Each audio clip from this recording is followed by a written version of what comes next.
इस कार्यक्रम के पुण्यार्चक हैं पिता आदरणीय स्वर्गीय श्री नरेंद्र कुमार जैन, माता स्वर्गीय श्रीमती हीरा रानी जैन, चक्राता देहरादून की पुण्य स्मृति में। पुत्र एवं पुत्रवधू श्री अनु जैन, श्रीमती चारू जैन, पौत्री सानिया जैन एवं सारा जैन, कैलिफोर्निया यूएसए एवं समस्त चक्राता जैन परिवार। आदरणीय ससुर जी श्री अशोक मित्तल जैन व सासू जी श्रीमती निशा मित्तल जैन, अशोका मोटर्स हिसार हरियाणा निवासी के प्रति प्रेम एवं सम्मान में।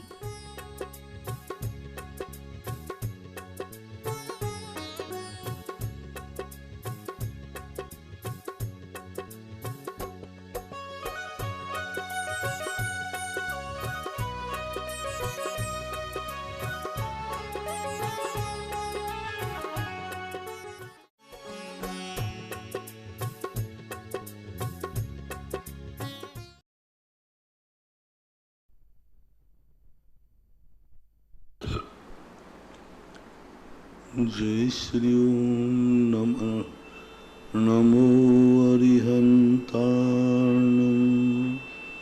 नमो सिद्धाणं नमो आयर्याणं नमो वज्रायाणं नमो लोये सवशाहूनम। पंच परमेष्टि भगवान की जय हो। आचार्य श्री गुरुवर कुंद कुंद महाराज की जय हो। आचार्य श्री गुरुवर विद्यासागर महाराज की जय हो। परम पूज्य निर्यापक श्रवण मुनि श्री सुधा सागर जी महाराज की जय। जय हो। परम पूज्य श्री महासागर जी महाराज की जय। अर्पिता जैन मुंबई, गुरुवर नमोस्तु। महाराज जी, इनकी जिज्ञासा है कि जैन धर्म में द्रव्य और पर्याय दोनों को माना गया है, तो हम जब भगवान की भक्ति पूजा आराधना करते हैं तो द्रव्य की करते हैं या पर्याय की करते हैं? कभी भी कोई भी हो, अच्छी बुरी पर्याय होती है। हम जो पूजा करते हैं ये चरणानुयोग का विषय है।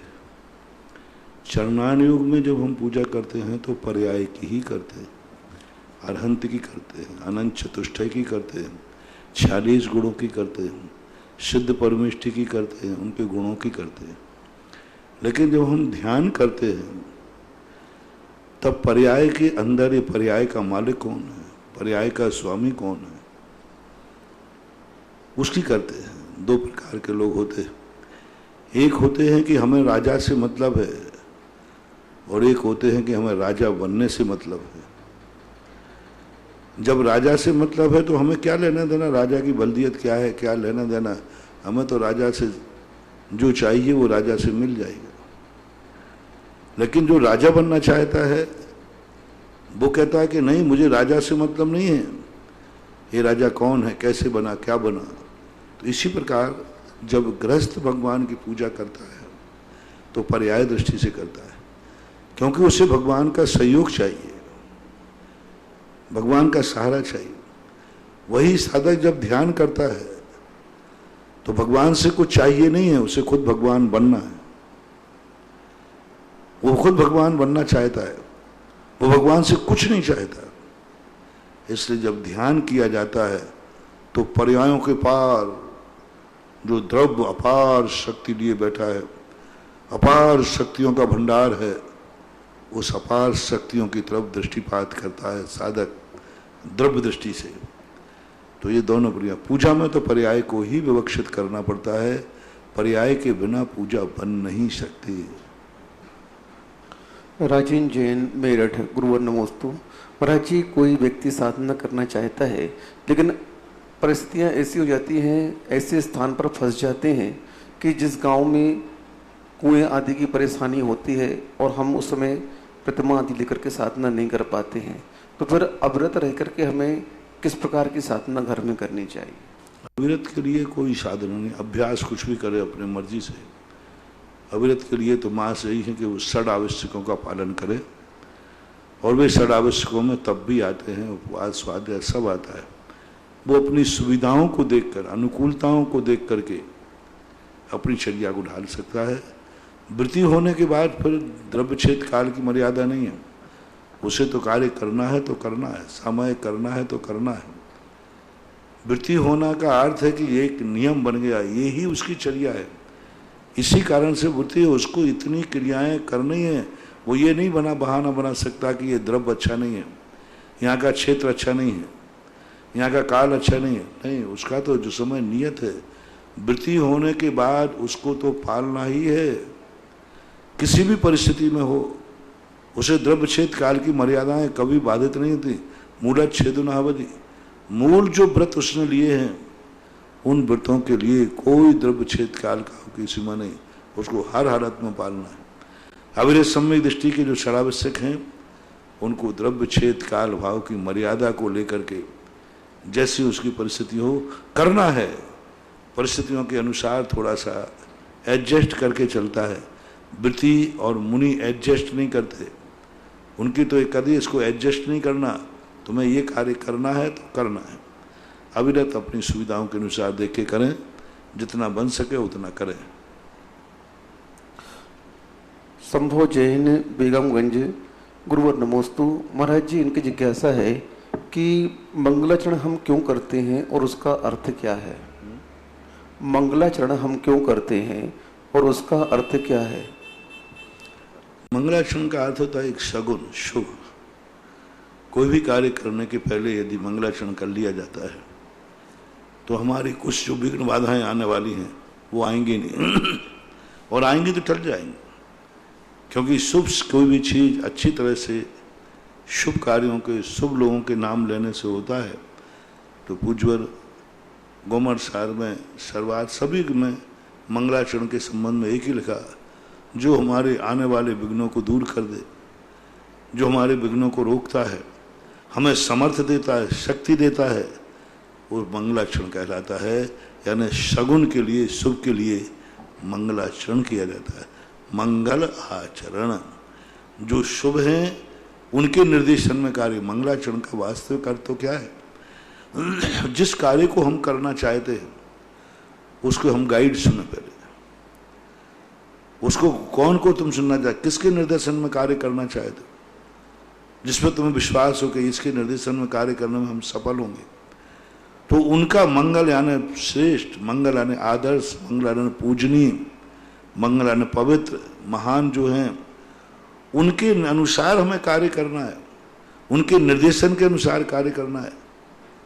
हमने अरहंत भगवान का, गुरु का मंगलाचरण किया, अरहंत मंगलम, सिद्ध मंगलम, शाहू मंगलम। तो हमें कार्य करते समय ये ध्यान रखना है कहीं हम भगवान की मर्यादा के खिलाफ तो नहीं चल रहे, कहीं हम गुरु की मर्यादा के खिलाफ तो नहीं चल रहे। तो मंगल आचरण जो तुम्हारे लिए शुभ है, शगुन है, उसके अनुसार अपना आचरण करते हुए अपने कार्य को करना, ये मंगलाचरण का अर्थ। पीयूष जैन, बड़ा गांव धसान, गुरुवर नमोस्तु। महाराज जी, इनकी जिज्ञासा है कि आचार्य मानतुंग आचार्य महाराज जी को जब राजा ने अपने दरबार में बुलाया तो वे वहां उपस्थित नहीं हुए, और वहीं पर जिनसेन स्वामी महाराज को राजा ने दरबार में बुलाया तो वो उपस्थित हो गए। तो महाराज जी, दोनों में ऐसा अंतर क्यों आया? अपनी अपनी स्थितियां हैं, अपनी अपनी चुनौतियां हैं। वहाँ का प्रसंग अलग था, वहाँ पर उनका प्रसंग अलग शक्ति के प्रदर्शन का था, और यहाँ के प्रसंग में एक प्रकार का प्रश्न नहीं आते तो अरिष्ट कर लिए जाते, क्योंकि अपराध की कोटि में सिद्ध हुआ था। वहाँ अपराध सिद्ध नहीं हुआ था, मानतुंग आचार्य के साथ कोई अपराध नहीं हुआ था। वो एक घटना थी, एक चुनौती थी, एक कहना चाहिए युगो था।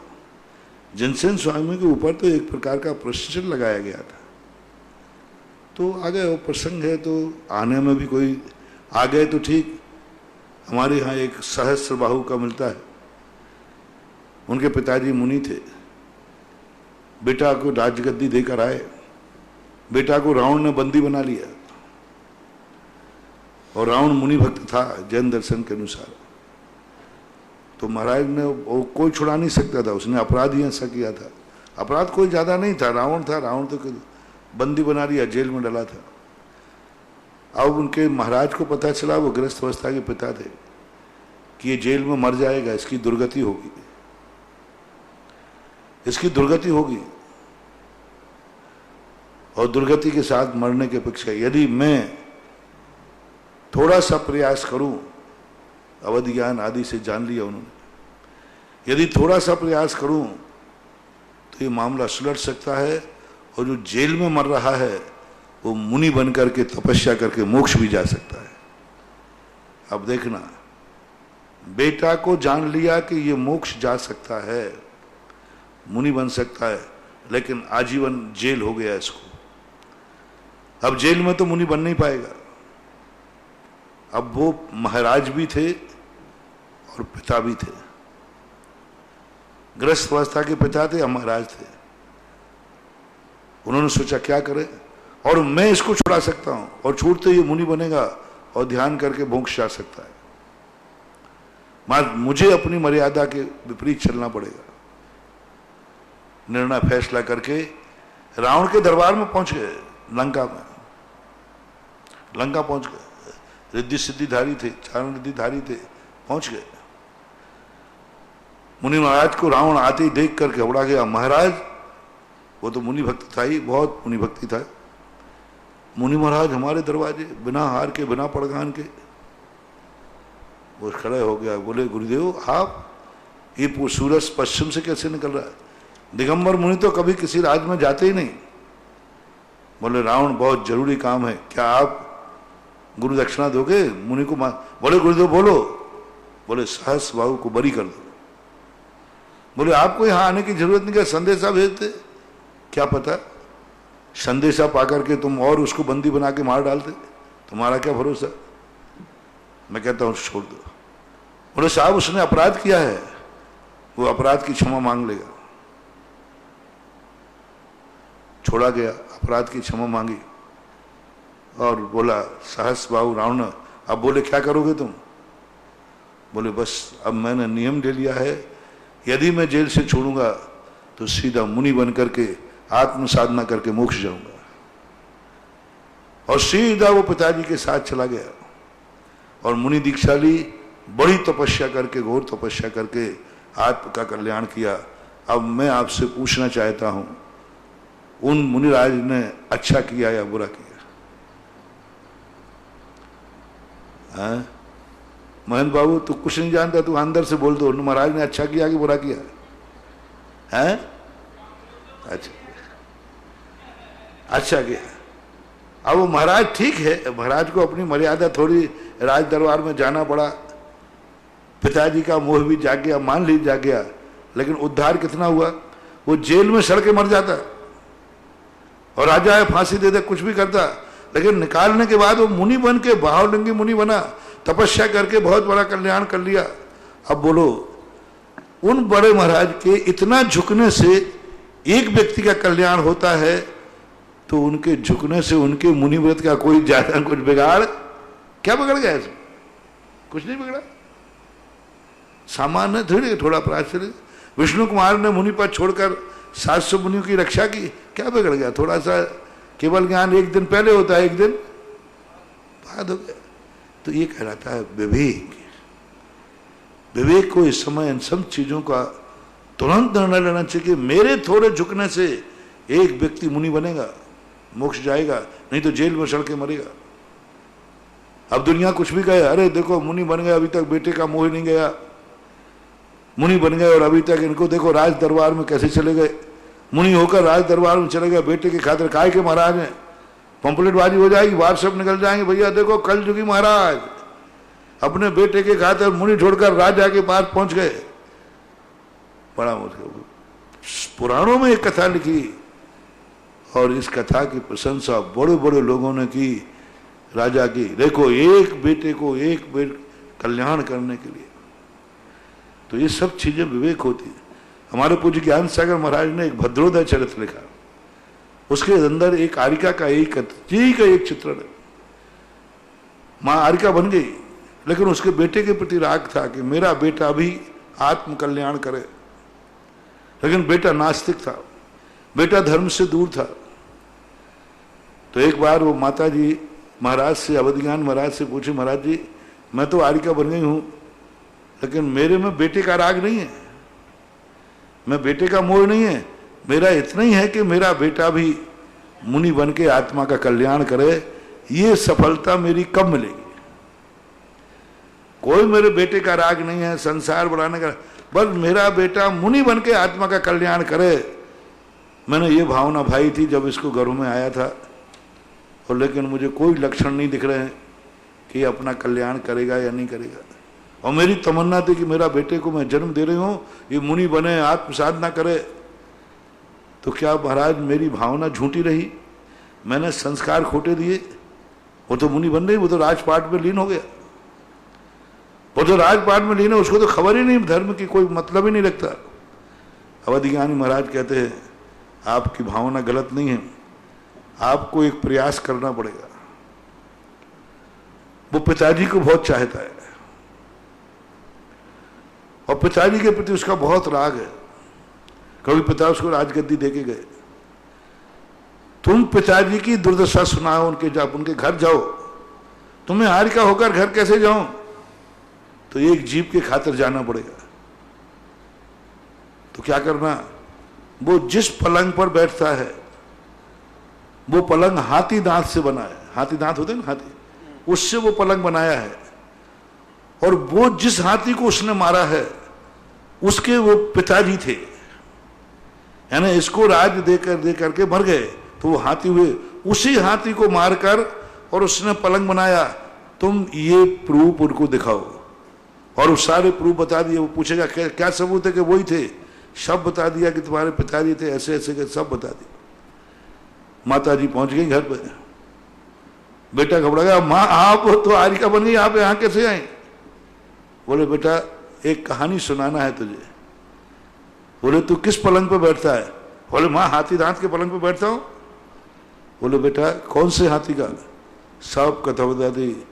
बेटा तेरे अपने पिताजी की याद आती कि नहीं? अरे माँ पिताजी की याद, पिताजी की तो मैं पूजा करता हूँ, देखो तस्वीर लगा के रखी है, प्रतिदिन मैं इनको नमस्कार करता हूँ, आरती उतारता हूँ, यही तो मुझे राजपाट दे गए, यही तो सब, तो इनको तो मैं भगवान जैसा पूछता हूँ।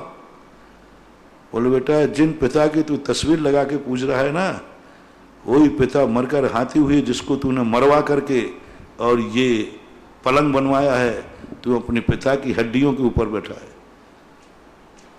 बोले माँ यह क्या सच है? बोले हाँ, अवध ज्ञान महाराज से आके पूछ ले। पूछा, बोले ऐसा परिवर्तन? ओहो, वो वहीं से घर गए ही नहीं, राजपाट गए ही नहीं, वहीं केशलन करके ध्यान में बैठा और मोक्ष चला गया। अब बोलो, अब उस आरिका महाराज माता जी का ये मोह करना उचित है कि अनुचित है? उचित है। घर जाना उचित है कि अनुचित है? उचित है। अब ठीक है, कोई आरिका है, कोई केवल वो तो है नहीं, चलेगी। अब इन प्रसंगों के संबंध में हमेशा तात्कालिक जो उस समय महाराज होते हैं, क्या जाने में जरूरी है कि बिना जाने में जरूरी है? जिनसेन ने उचित समझा कि मेरा राज दरबार में जाना जरूरी है, नहीं तो जैन मुनि बदनाम हो जाएंगे। और वहां मानतुंग आचार्य का था मेरा राज दरबार में जाना ठीक नहीं, क्योंकि मुनियों के लिए स्वाभिमान खत्म हो जाएगा। तो ये प्रसंग अलग अलग होते हैं। वैभव जैन सूरत, गुरुवर नमोस्तु। महाराज जी इनकी जिज्ञासा है कि जो मंगलाष्टक पढ़ते हैं उसमें आता है एक कुंडल पर्वत, तो कुंडल पर्वत क्या कहलाता है, कौन सा पर्वत है ये? कुंडल पर्वत होते, कुंडल के आकार के होते तो कुंडल पर्वत कह रहे। कुंडल गिरियां भी आते हैं अपने यहाँ, कुंडल गिरिया कृत्रिम चैत्यालय में आता है, हाँ 4 कुंडल गिरी। तो कुंडल गिरिया ना ऐसी घिरी हुई कुंडलाकार होते हैं। कुंडलपुर का पहाड़ है ना ऐसा बिल्कुल चारों तरफ घिरा हुआ, तो उसको कुंडलपुर कहते हैं। और क्या? वीरेन जैन गुना, गुरुवर नमोस्तु। महाराज जी कह रहे आपने जो नमो पारसनाथ भगवान का मंत्र दिया था, तो उस मंत्र के हम लोग जाप करते हैं, तो उस जाप करते समय हमें भावना कैसी करनी चाहिए? देखो मंत्रों के जाप जो किए जाते हैं 2 प्रकार के मंत्र होते हैं। एक मंत्र बीजाक्षर रूप होते हैं जिनमें जो भी तुम्हारे लिए ध्यान करना है, जिस उद्देश्य से कर रहे हो, उन सबकी स्थापना करो। ये मल्टीपर्पस मंत्र कहलाते हैं। मल्टीपर्पस है ना, कुछ भी, जैसे अपन ने कोई भी मंत्र लिया, हम ध्यान के लिए करेंगे, कर्मों की निर्जरा के लिए, हम उसमें द्रव्य गुण स्व चतुष्टय को विराजमान कर लेंगे, हम जीव द्रव्य को विराजमान कर देंगे, हम पुद्गल द्रव्य को विराजमान कर देंगे, हम सिद्ध परमेष्ठ को, कुछ भी एक्स वाई जेड, ये नाना चीज़ों को विराजमान, हम पारसनाथ भगवान को विराजमान कर लेंगे, उनके चरित्र को। बस ओम ह्रीम करके, ओम वो अक्षर जो बीजाक्षर दिए थे ना, उन बीजाक्षरों को चिंतन करते हुए हम पारसनाथ को ध्यान करते जाएंगे। और जब आपको कोई लक्ष्य के लिए कर रहे हो तो उस लक्ष्य को ध्यान में रख करके हम फेरेंगे, तो ये एनर्जी उसी लक्ष्य की तरफ ले जाएंगे। जैसे आपका मरीज का अस्पताल में भर्ती है, कोरोना का मरीज है, आप वह मंत्र फेर करके, जो मंत्र फेर रहे हैं पारसनाथ का, और आप रेकी दीजिए उस अस्पताल में पड़े हुए मरीज को, और वो रेकी उस तक आना शुरू हो जाएगी। अब यदि उसमें तेल बाती होगी तो वो रेकी बचा लेगी, और तेल भाती खत्म हो गया तो रेकी कुछ नहीं करेगी। लोग कहते महाराज शांति धारा से क्या हुआ, फलाना मर गया, ये मर गया। अरे भाई मैं पहले कह रहा हूं, ये मंत्र तंत्र आदि चिमनी के समान है, ऊपर के झोंके से बचा सकते हैं, और अंदर का तेल बाती सब खत्म हो गया तो क्या करेगा मंत्र? फिर तो यही है, मणि मंत्र तंत्र बहु होई मरते न बचावे कोई। लोग इसको पता नहीं क्या मान लेते। धर्म क्रिया करते समय कोई कार्य, अरे महाराज जी धर्म से क्या होता है, देखो घटना घट गई। संसार में ऐसा नहीं लगाते, संसार में कोई नहीं लगाते। वहां तो कहते महाराज जी एक घटना घट गई, अब थोड़ी घटेगी, वहां समझा लेते। तो ऐसा मंत्रों के संबंध में आप जिस उद्देश्य से फिर रहे हैं उसी उद्देश्य को उन मंत्रों पर स्थापित कीजिए और उनको रैकी कीजिए। यह मंत्र मैं आज इस उद्देश्य से फिर रहा हूँ, फलाना व्यक्ति वहाँ है, मैं यहाँ हूँ, पारसनाथ वहाँ पे है, तीनों का कनेक्शन जोड़ो आप। क्योंकि उस व्यक्ति को तो मालूम है नहीं, वो तो पड़ा है अस्पताल में, वो तो माला फेर नहीं रहा है, वो तो कामों में पड़ा हुआ है, और आप पारसनाथ को जानते हैं। आप अपना संबंध पारसनाथ से जोड़िए और पारसनाथ से सीधा संबंध उसका जोड़िए। पहले आप अपनी भावना पारसनाथ के पास भेजिए, जितनी विशुद्धि के साथ भेजेंगे। रैकी का तरीका होता है, क्योंकि आप भगवान के निकट हैं, आपकी श्रद्धा है। सामने वाला तो श्रद्धा से रहे थे, पेड़ है, पौधा है, पशु है, पक्षी है, और बेहोशी में पड़ा है, बालक है, छोटा सा पालने में पड़ा है। अब इसका तरीका है कि आप जानते पारसनाथ को, आप उस मंत्र को विशुद्धि में आइए और पारसनाथ की तरफ भक्ति कीजिए, और पारसनाथ की भक्ति को मोड़ दीजिए उस तरफ, मन में भाव में, हे प्रभु मैं आपका भक्त हूँ, आज आपकी भक्ति मेरे उस बालक के पास पहुँचना चाहिए जो ऑपरेशन थिएटर में है। और आप जितनी विशुद्धि से यहाँ से भेजेंगे उतनी विशुद्धि से रेंज निकलेगी आपकी विशुद्धि प्रभु की तरफ, प्रभु का रेंज उस बालक की तरफ। ऐसे अप्रत्याशित चमत्कार होंगे, अप्रत्याशित। सुबह शांति धारा में मैं क्या करता हूँ? मैं कुछ नहीं करता हूँ। मैंने, क्योंकि मेरी श्रद्धा है प्रभु के प्रति, मेरी भक्ति है। देखो काम उसी का करेगा। तुम्हारी भक्ति कितनी है, जिसके लिए तुम्हें स्वस्थ करना है उसकी भक्ति कितनी है, अभी ये महत्वपूर्ण नहीं है। तुम उसको स्वस्थ करना चाहते हो, तुम्हारा उसके प्रति अनुराग है, तुम्हारा राग है, तो तुम्हारी भक्ति कितनी है पारसनाथ पे, तुम्हारा विश्वास कितना है पारसनाथ का, और तुम समर्पित होकर के, और पूरी शक्ति मैं भगवान को देता हूँ और पूरी अपनी विशुद्धि देता हूँ। और भगवान से कहते हो भगवान जिनके मैं नाम पुकार रहा हूँ, शक्ति वहां पहुंचना चाहिए, एनर्जी वहां पहुंचना चाहिए, जिसका मैं नाम ले रहा हूं वहां पहुंचना चाहिए। और जब अपनी विशुद्धि बढ़ती है, ठीक ऐसा कनेक्शन जुड़ जाता है। यहाँ की रेज भगवान के पास, भगवान की रेज ऊपर, शांति धारा चल रही है और रेज चालू हो गई। इसलिए मैं सदा कहा करता हूं कि आप लोग जब शांति धारा में नाम लिखाओ तो मुख करके उसका लिखाओ जिसको तुम ठीक करना चाहते हो। डॉक्टर की दवाई पूरे परिवार बांट के मत खाओ। नहीं साहब, हम लोग का घर में तो जो आता है सब बांट के खाते हैं। आम आते हैं तो सब बांट के खा लेते हैं, एक तरबूज आता है तो थोड़ा थोड़ा सब खा लेते हैं। इसी प्रकार दवाई आई तो वो भी थोड़ी थोड़ी सब बांट के खा लो, क्योंकि हम सब बांट के खाते हैं। इसी प्रकार शांति धारा, महाराज हम सब बांट के खाते हैं। अरे भाई पहले उस मरीज को दिखाने दो, उस मरीज का ही नाम लिखाओ। जितने हम नाम पढ़ेंगे एनर्जी उतने में बढ़ जाएगी। मान लो आपने 10 नाम पढ़वा लिए और मैंने उसको एनर्जी को दिया था कि प्रभु एक परिवार का इस प्रकार नाम आया है, आपकी एनर्जी वहां पढ़ना चाहिए। आपके पास एनर्जी जाती 10 भागों में बढ़ जाएगी। आपके पास इधर से एक एनर्जी गई, एक रेखा गई, और वहां आपके हमने 10 नाम लिए थे, अब वो एनर्जी भटक रही कि इनमें से किसके पास जाऊं, क्योंकि विशुद्धि के साथ मैंने 10 नाम पेश किए थे, मैंने 10 की एनर्जी दी थी, क्योंकि ये 10 नाम मैंने पाचे हैं। अब वो एनर्जी आपके दरवाजे पहुंचेगी, आपके पास पहुंचेगी, लेकिन वहां वो ये ढूंढती रहेगी मैं किसके पास जाऊं, सीरियस कौन है, कौन है मरीज, बीमार कौन है, किसको स्वस्थ करना है। वो 10 भागों में बढ़ जाएगी। जो प्रभाव सामने वाले को मिलना था वो 9 भागों में से 1 भाग उसको मिल जाएगा, जाएगी जरूर। इसलिए जब शांति धारा कराओ तो सबसे पहले मस्ट नाम है, एक खुशी की शांति धारा होती है, सबके लिखा दो।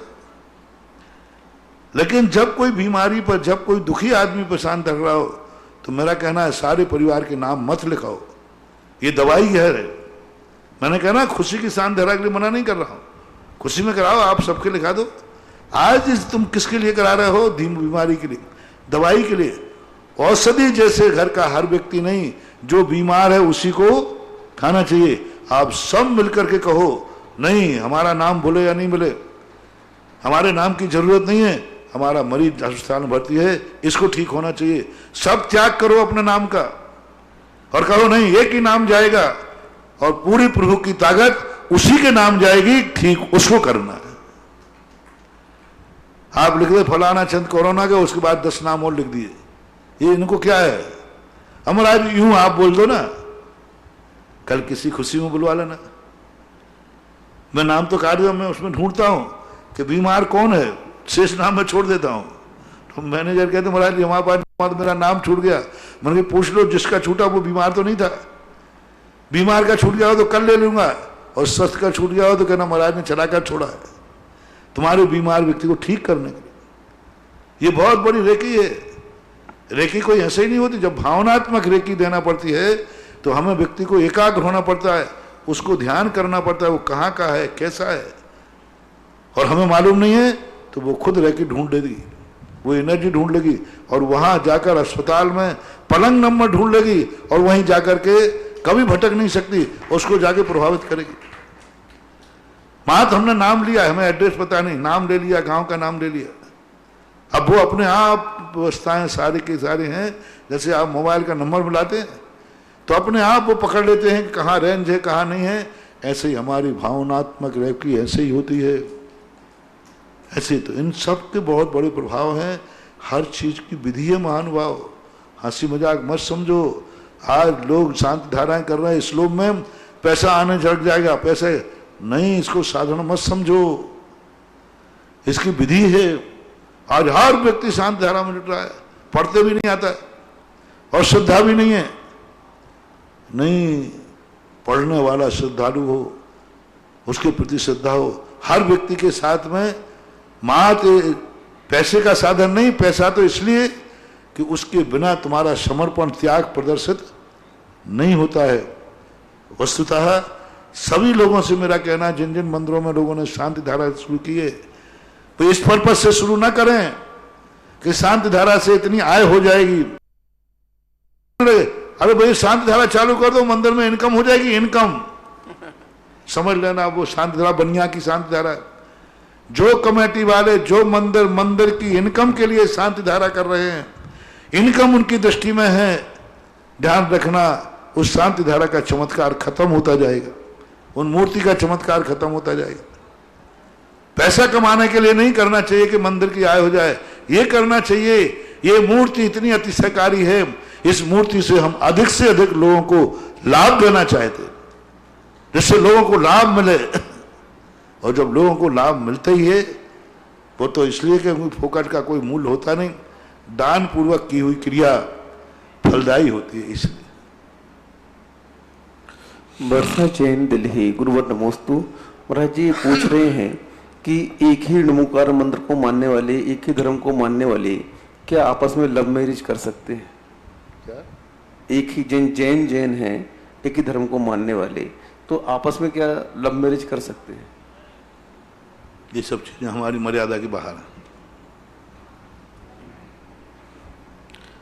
ब्रह्मचारिणी नीता जैन, रिद्धि, जबलपुर, गुरुवर नमोस्तु।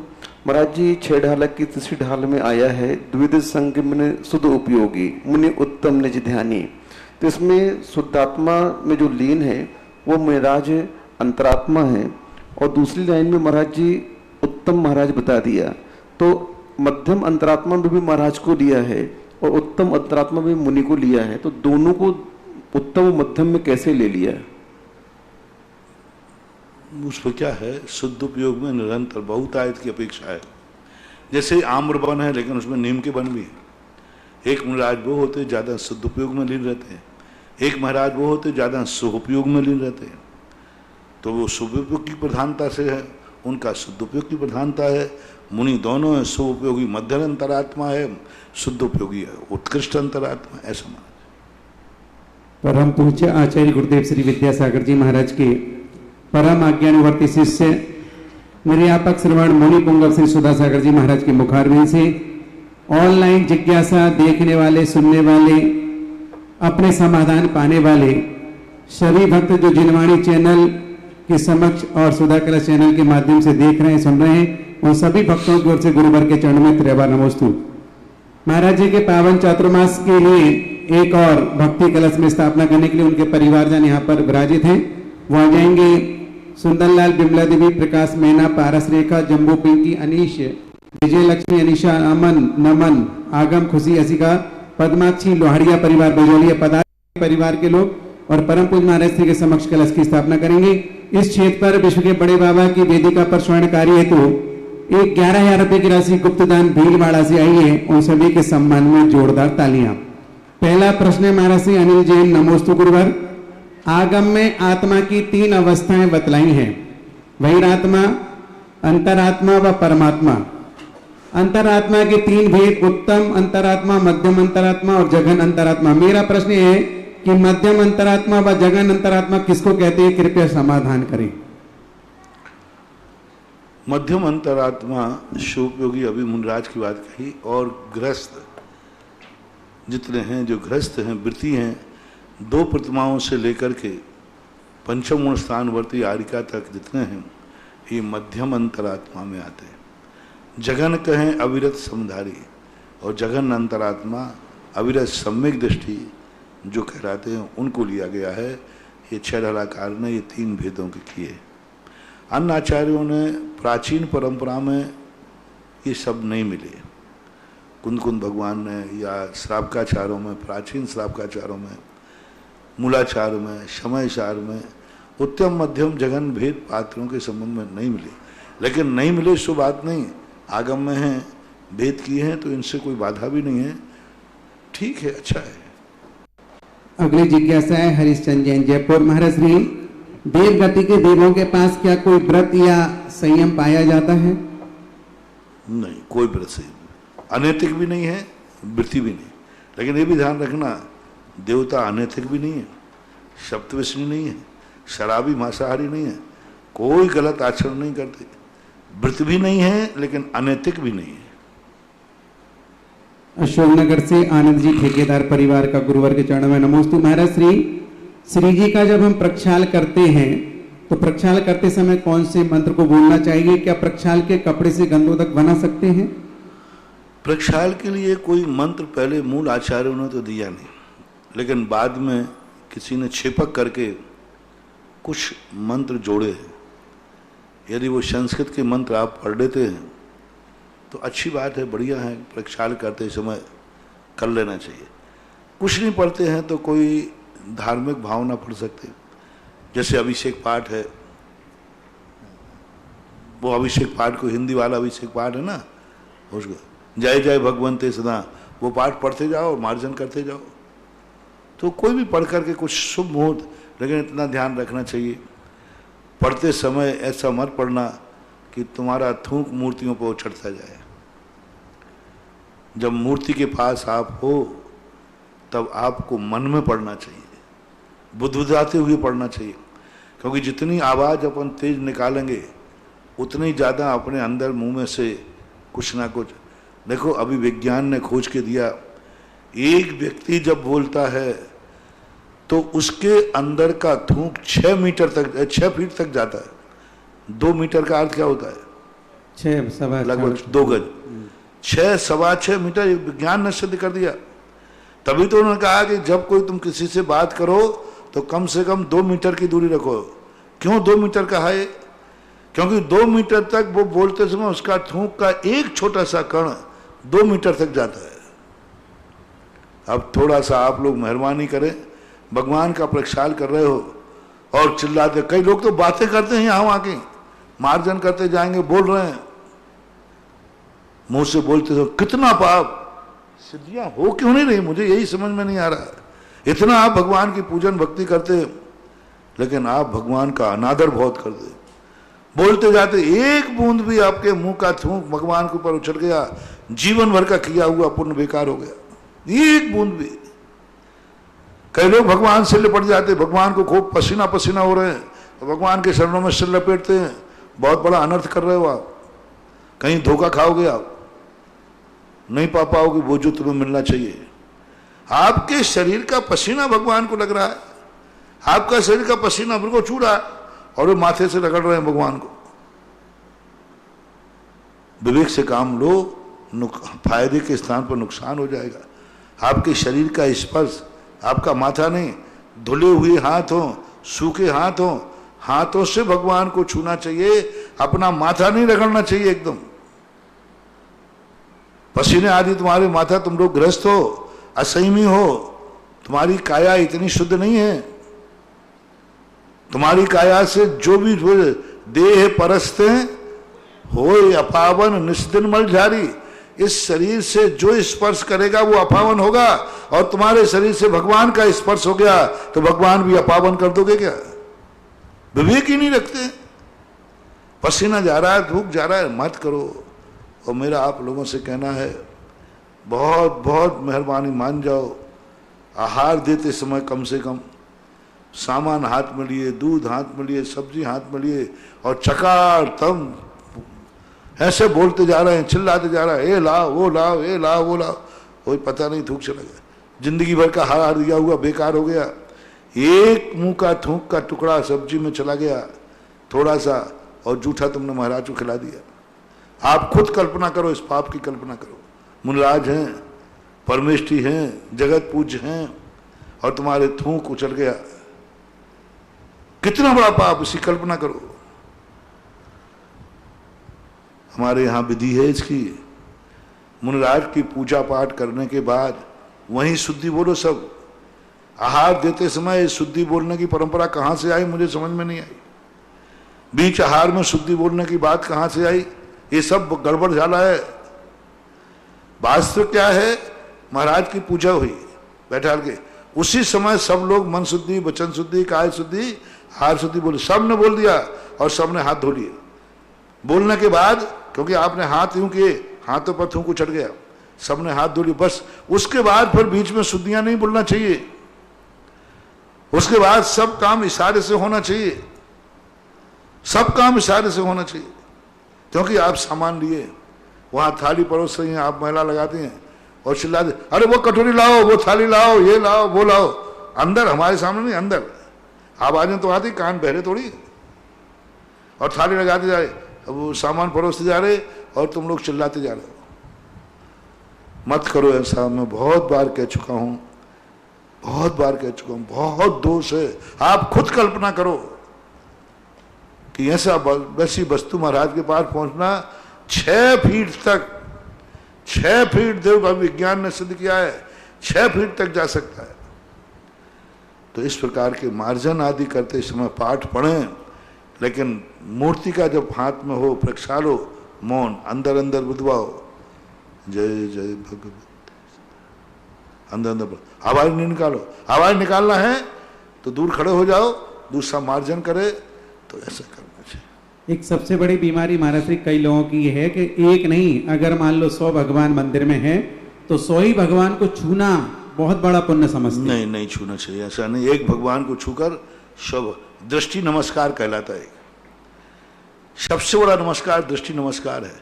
एक भगवान के पैर पकड़ो, सबके ऊपर दृष्टि डालो, यूं सारी एनर्जी तुम्हारे उन भगवानों में आ जाएगी जिसको आपने छुए। तो ऐसा करना चाहिए। अगली जिज्ञासा विजय धुर्रा, अशोक नगर।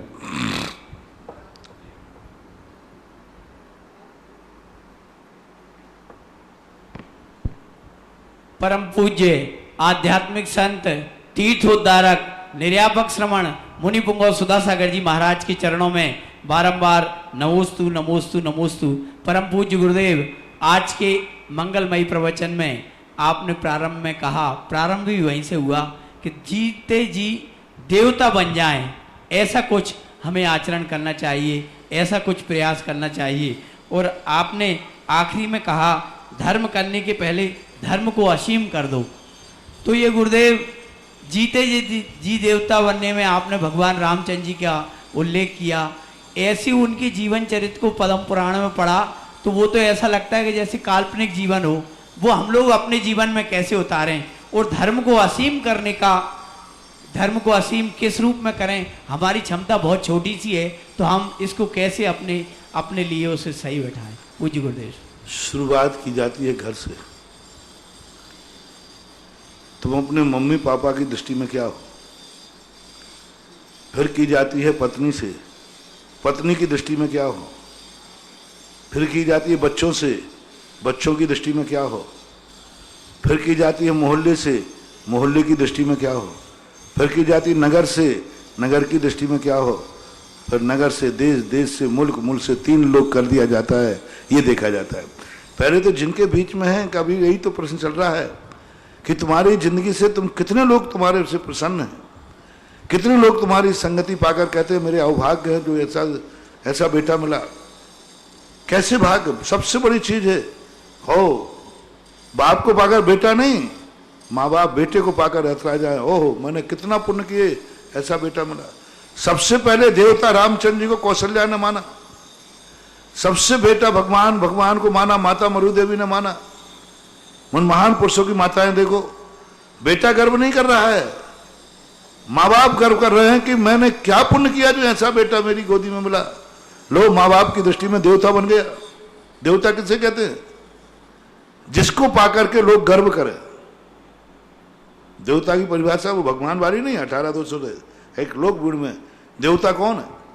जिसको पाकर के लोगों को गर्व हो जाए कि मैंने कौन सा पुण्य किया जो ऐसा बेटा पाया, मैंने कौन सा मैंने पुण्य किया जो मैंने ऐसा पति पाया, मैंने ऐसा कौन सा किया जो मैंने ऐसा बाप पाया। बेटे के मन में भाव आ जाए ऐसा। इसी प्रकार ओहो मैंने कैसा पुण्य किया कि मैं ऐसे मोहल्ले में रहता हूं जहां फलाना से व्यक्ति रहता है। लोग गर्व करते हैं कियाराफ, चिट्ठी जाए तो कियाराफ से जावे। लोग गर्व करते हैं मैं उस मोहल्ले में रहता हूं जहां फलाना व्यक्ति रहता है। गर्व है मुझे कि मैं उस मोहल्ले में रहता हूं, गर्व है मैं कुशनगर में रहता हूं जहां फलाना है। ये सारे देवताओं के हैं। प्रसंग आएगा तो बताऊंगा कि वस्तुतः देवता बनने का अर्थ क्या है। धर्म को असीम करने का गुरुदेव, और धर्म को असीम बता दिया मैंने।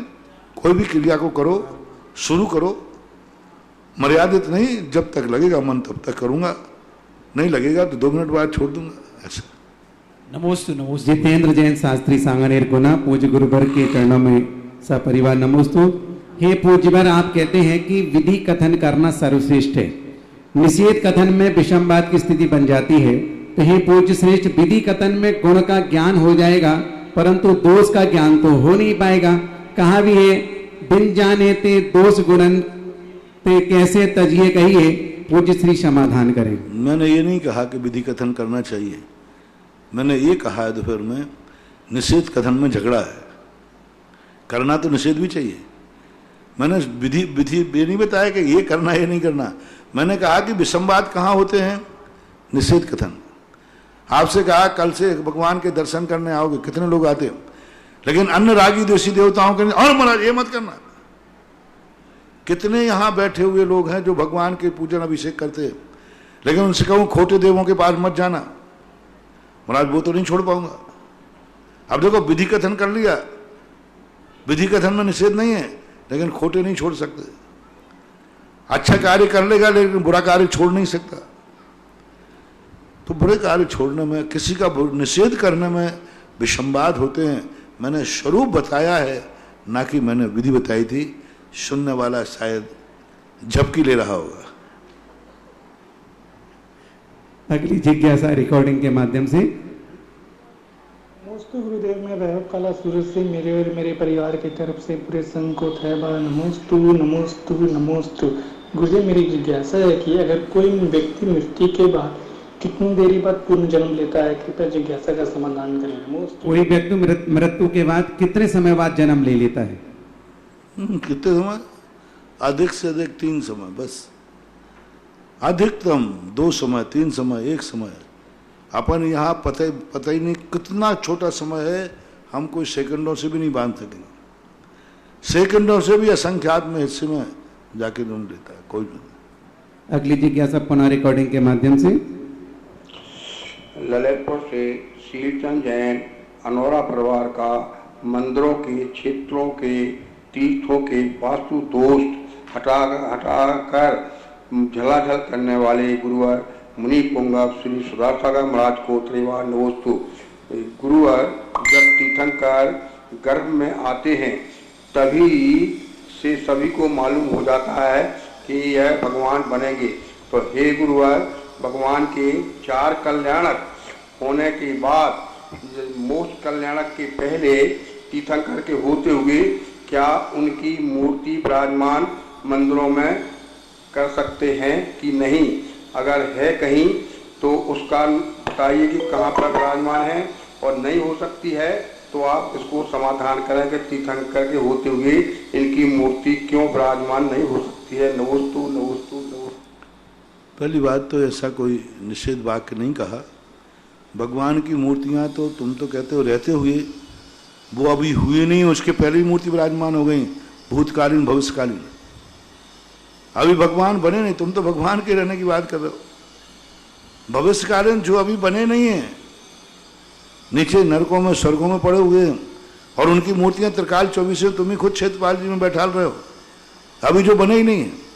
अब अभी की मूर्ति बनी हुई है, मान लीजिए 18,000 वर्ष, कोई ज़्यादा समय नहीं होता है, और 21,000 वो वर्ष मान लो छठे काल के, फिर पंचम के मान लो, यानी 84,000 वर्ष कुछ कम प्रमाण में मान लो यही मूर्ति पर निर्माण नाथ की मिल गई। महापद्म, भविष्यकाल महापद्म है ना, महापद्म नाम के भगवान की मूर्ति मिल गई, तो क्या करेंगे वे? अरे अभी तो भगवान के सामने बैठे, इनकी मूर्ति मिल गई।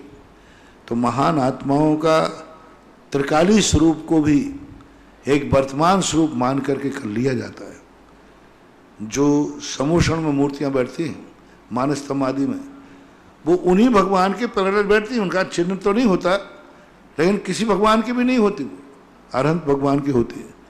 इसलिए तीर्थंकरों के संबंध की व्यवस्था बिल्कुल भिन्न है, और सामान्य रूप से और लोगों की व्यवस्थाएं भिन्न है। महाराज जी, इनका प्रश्न ये था कि 4 कल्याणक ज्ञान कल्याणक तक हो गए और मोक्ष नहीं हुआ, तो इसके पूर्व मूर्ति विराजमान हो सकती है, ये प्रश्न था मैंने। नहीं, मोक्ष कल्याणक का आरोपण तो होना ही चाहिए, संस्कार तो नहीं। तो मोक्ष कब करोगे तुम? पर मोक्ष कब करोगे बताओ, कब करोगे? अरे विराजमान की जहां तक बात है, तो मूर्तियां तो जन्म कल्याण के पहले विराजमान कर देती, बड़ी मूर्ति। हाँ। लेकिन विधिवत संस्कार, अन्यथा मोक्ष कल्याण कब करोगे बताओ? मोक्ष होगा कि नहीं उनका? कभी होगा। कब करोगे? अपने बेटे से कह के जाना, संतान, तो कब करोगे? ये बड़ा कोष की तिथि बता दो, जब मूर्ति खंडित हो जाएगी तब। इसलिए आरोपण पंच कल्याणक का ही करना चाहिए। आरोपण किया जाता है, मोक्ष कल्याणक की कोई विधि नहीं है, विधि नहीं है, मात्र एक आरोपण है। पुष्प क्षेपण करके अष्ट मूल गुणों को उनमें संस्कार कर दे। विधि तो प्रचार कल्याणक की ही होती है, लेकिन भाव में सिंगापन कल्याणक होगा, मोक्ष जाएंगे, इस अपेक्षा से उनको किया जाता है। दीक्षा कल्याणक देते समय ही 14वें गुण स्थान की क्रिया कर दी जाती है, परिसातन क्रिया। शुक्ल ध्यान के संस्कार दीक्षा के समय दे दिए जाते हैं। तो ये प्रतिष्ठा विधि है, इसमें सिद्धांत नहीं चलता। प्रतिष्ठा विधि के अनुसार होती है, इसमें साक्षात जीवंत भगवान के सिद्धांत नहीं चलेंगे। जीवित भगवान के तो सिद्धांत आप देख लो, आहार चर्या में भगवान खुद पेट में आहार लेते हैं, और मूर्ति में तो सब बाहर ही निकलता है, अंदर जाते ही नहीं। बोलो, आप आहार देते हैं ना, और भगवान अपनी अंजलि में लेते हैं, और तुम्हारी प्रतिष्ठा में तो पंडित जी की अंजलि है। कायदा से आहार, सारे मुनिराजों को अपनी अंजलि में आहार करते देखा आज तक। किसी भी महाराज ने किसी दूसरे की अंजलि से हार लिया? लेकिन प्रतिष्ठा में अब भगवान देखो, भगवान हाथ उठाओ, तो प्रतिष्ठा विधि कहलाती है। इसमें बहुत सारी बातों को सिद्धांत से अलग हट करके प्रतिष्ठा विधि का रूप देना पड़ता है। अगली जिज्ञासा सीमा जैन जामनेर, गुरुवर के चरणों में नमोस्तु। महाराज श्री पद्म पुराण जी में आया है कि लक्ष्मण को शक्ति लगी, वह विशल्या के आने से दूर हुई। मेरी जिज्ञासा है कि महाराज जी, क्या ये शक्ति दूर होने पर अपने स्थान पर वापस चली जाती है या अपने स्वामी के पास जाती है? दूसरा, क्या इनका स्वामी एक से अधिक बार शक्ति का उपयोग कर सकता है? अलग अलग संकल्प शक्तियां होती हैं। कुछ शक्तियां पैतृक होती हैं जो सदा उनके पास रहती हैं। कुछ शक्तियां संकल्प के समय कर लिया, मैं एक बार प्रयोग करूंगा, एक बार ही काम में आएंगी। ये साधक के संकल्प के ऊपर होता है। और कुछ शक्तियों की सिद्धि अनेक, इसी संकल्प मैं तुम्हारे साथ एक बार कार्य करूंगी, उसके बाद दोबारा नहीं करूंगी, ये एग्रीमेंट है। अगली जिज्ञासा दीपिका जी अजमेर, और इसके बाद तैयार रहेंगी रक्षिता बगड़ा बिजौलिया।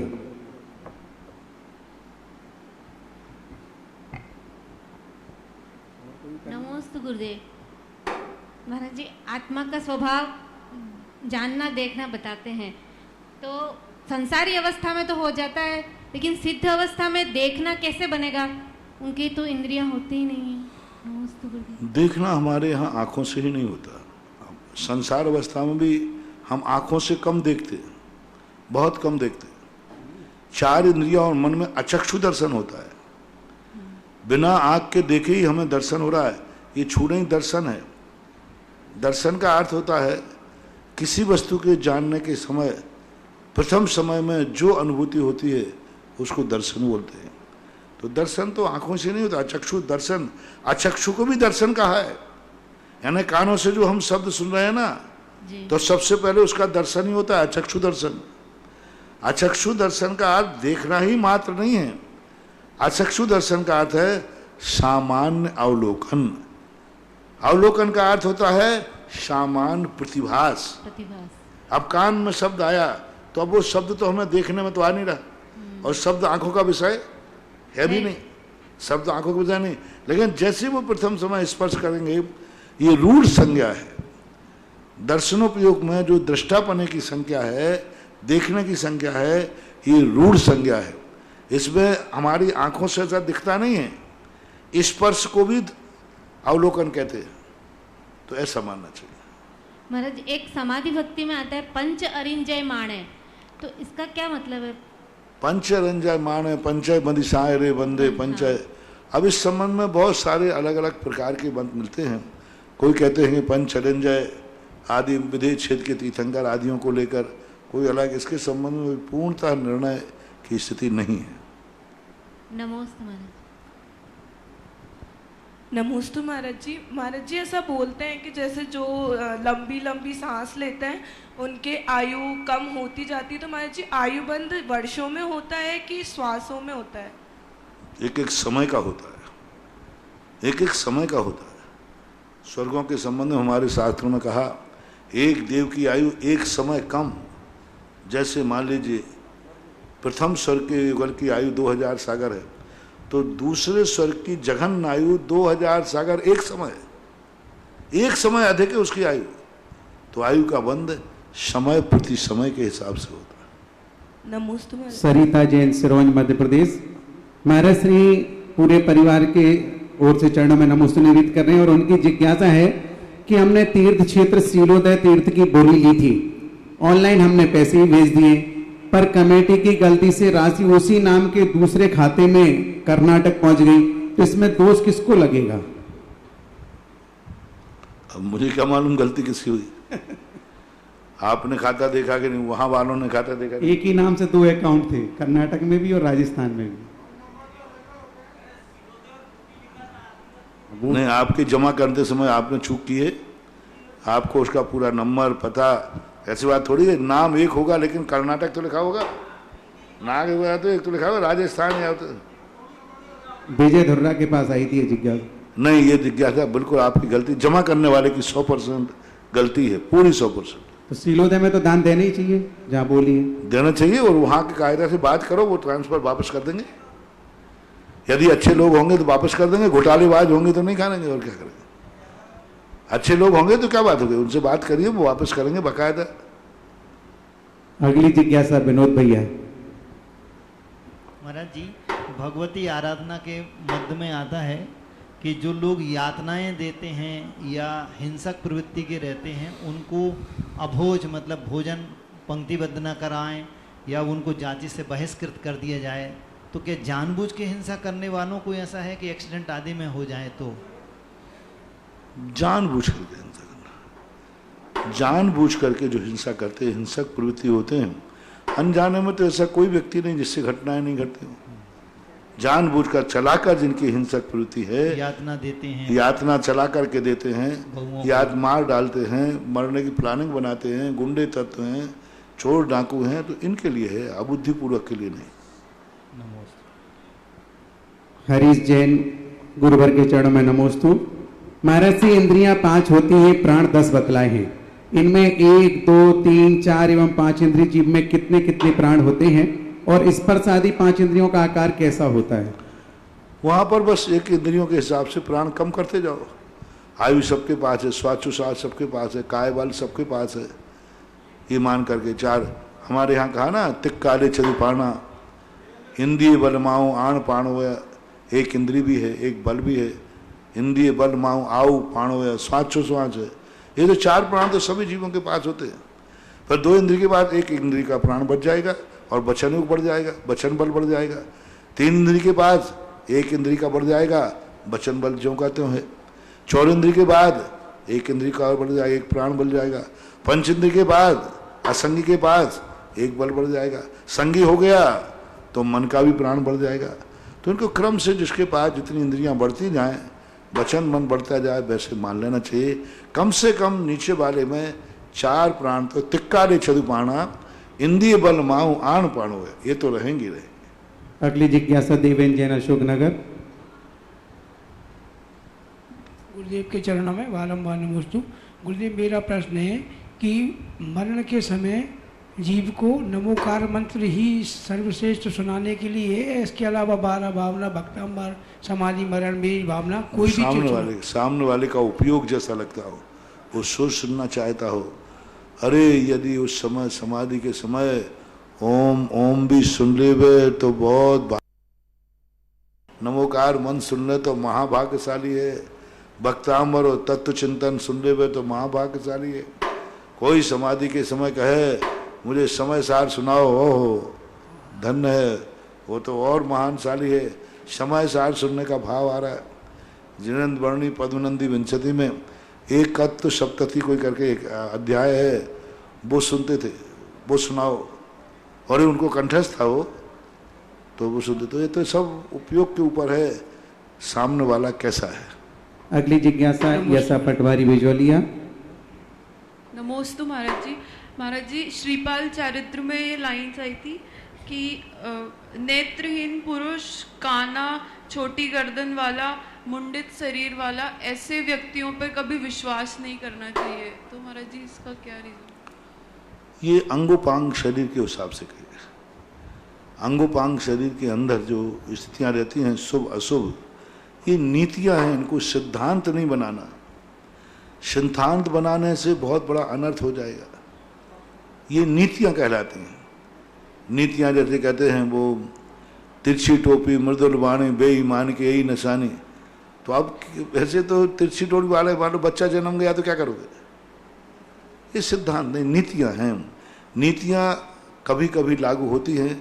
ऐसा ही हो, अरे तिरछी टोपी में तो 53 लोग केवल ज्ञान प्राप्त कर गए, हुंडक संस्थान वाले अनंत सिद्ध परमेष्ठी बन गए, हुंडक संस्थान वाले। तो ये सिद्धांत नहीं है, ये युक्तियां कहलाती हैं। अगला प्रश्न है महाराज श्री नीता जैन गुरुवर के चरणों में नमोस्तु। इन पर पूर्ण विश्वास नहीं करना, नहीं तो बहुत बड़ी चीज बिगड़ जाएगी। महाराज श्री, उनका प्रश्न है कि मोक्ष सिर्फ मुनिया आचार्य बनने के बाद ही होता है, क्या हम कभी संसार में रहकर अर्थात मुनि आर्य बने बिना मोक्ष जा सकते हैं? कदापि नहीं। मुनि महाराज को ही होगा, आचार्य उपाध्याय को भी मोक्ष नहीं होगा, मुनि महाराज को ही होगा, मुनि अवस्था से ही मोक्ष है। अगली जिज्ञासा चेतन जैन। महाराज श्री जिनोदय तीर्थ नसिया कमेटी की ओर से नमोस्तु। महाराज जी, हमारा प्रश्न है कि जब किसी परिवार में व्यक्ति का स्वर्गवास हो जाता है तो उसके 13वें दिन परिवार की पगड़ी रस्म के साथ साथ समस्त परिवारों को कपड़े पहनाए जाते हैं, तो जो रिश्तेदार द्वारा लाए जाते हैं रस्म कल कह दिया, कोई बात नहीं। अगली जिज्ञासा सपना जी गुना, माइक पहुंचा दो वहां तक।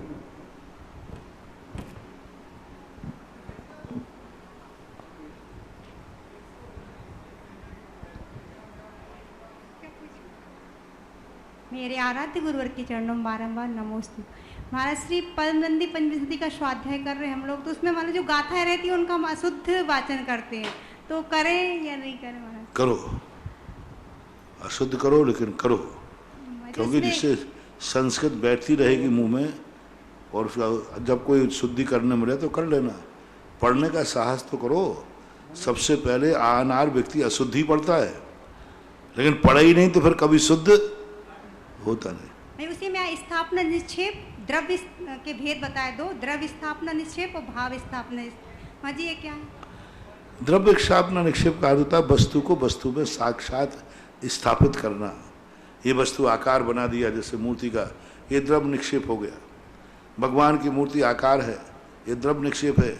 अब भाव निक्षेप कब होगी? जब उनकी प्राण प्रतिष्ठा होगी। मूर्ति जब किसी भी व्यक्ति की एक आकृति मात्र बना लेना, ये द्रव्य स्थापना कहलाती है।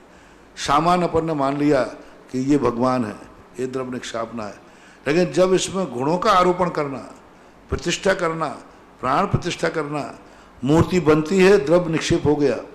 और जब पंचकल्याणक होते हैं तो उसमें भाव निक्षेप हो गया, ऐसा मानना चाहिए। नमस्ते। इस प्रकार जिज्ञासा समाधान संपन्न हुआ। जिनवाणी स्तुति करेंगे उसके पूर्व तैयार रहेंगे महेंद्र कुमार जी बगड़ा परिवार, जिन्हें आज परम पूज्य महाराज श्री की आहार दान देने का सौभाग्य मिला था। इस कार्यक्रम के पुण्यार्चक थे पिता आदरणीय स्वर्गीय श्री नरेंद्र कुमार जैन, माता स्वर्गीय श्रीमती हीरा रानी जैन, चक्राता देहरादून की पुण्य स्मृति में। पुत्र एवं पुत्रवधू श्री अनु जैन, श्रीमती चारू जैन, पौत्री सानिया जैन एवं सारा जैन, कैलिफोर्निया USA एवं समस्त चक्राता जैन परिवार। आदरणीय ससुर जी श्री अशोक मित्तल जैन व सासू जी श्रीमती निशा मित्तल जैन, अशोका मोटर्स हिसार हरियाणा निवासी के प्रति प्रेम एवं सम्मान में।